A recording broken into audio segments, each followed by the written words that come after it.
আওয়ামী লীগকে নিষিদ্ধ ও জাতীয় সরকারের দাবিতে ঢাকা বিশ্ববিদ্যালয়ের রাজু ভাস্কর্যের সামনে বিক্ষোভ করছে বাংলাদেশ ছাত্র অধিকার পরিষদ। সেখানে আছেন সহকর্মী রাকিব হোসেন। আমরা সরাসরি চলে যাচ্ছি তার কাছে। রাকিব, জানাবেন কি বলছেন বিক্ষোভরত নেতাকর্মীরা? সুরভি, আপনাকে ধন্যবাদ। আসলে এই যে রাজু ভাস্কর্যের সামনে বিক্ষোভের পরে কিন্তু এখন মিছিল নিয়ে ছাত্র অধিকার পরিষদ কিন্তু শাহবাগের দিকে যাচ্ছে।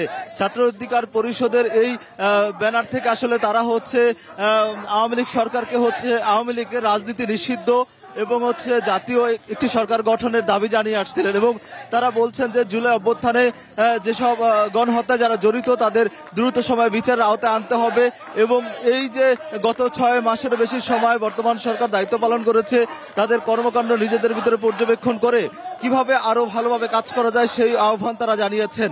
মাঠের অলরাউন্ডার আমি আর ঘরের অলরাউন্ডার টাইলক্স।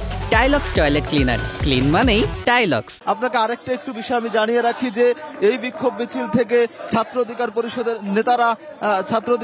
নেতারা কিন্তু বলছেন যে আওয়ামী লীগের রাজনীতি সম্পূর্ণভাবে নিষিদ্ধ করতে হবে, কারণ এই দলটি বিগত 15 বছর মানুষের উপর যে ধরনের জুলুম নির্যাতন করেছে, যে ধরনের কর্মকাণ্ড চালিয়েছে, যা তাদের ফ্যাসিবাদী আচরণের কারণে সাধারণ মানুষ কিন্তু ক্ষুব্ধ। এই ক্ষোভের বহিঃপ্রকাশ কিন্তু ইতিমধ্যে কিন্তু দেশের বিভিন্ন স্থানে কিন্তু হয়েছে, যেমন সরকারের শেখ হাসিনার বিভিন্ন আবার একটু কিন্তু শেষ হবে। সুরভি, এই ছিল আমার কাছে থেকে সবশেষ। রাকিব হোসেন, ধন্যবাদ আপনাকে।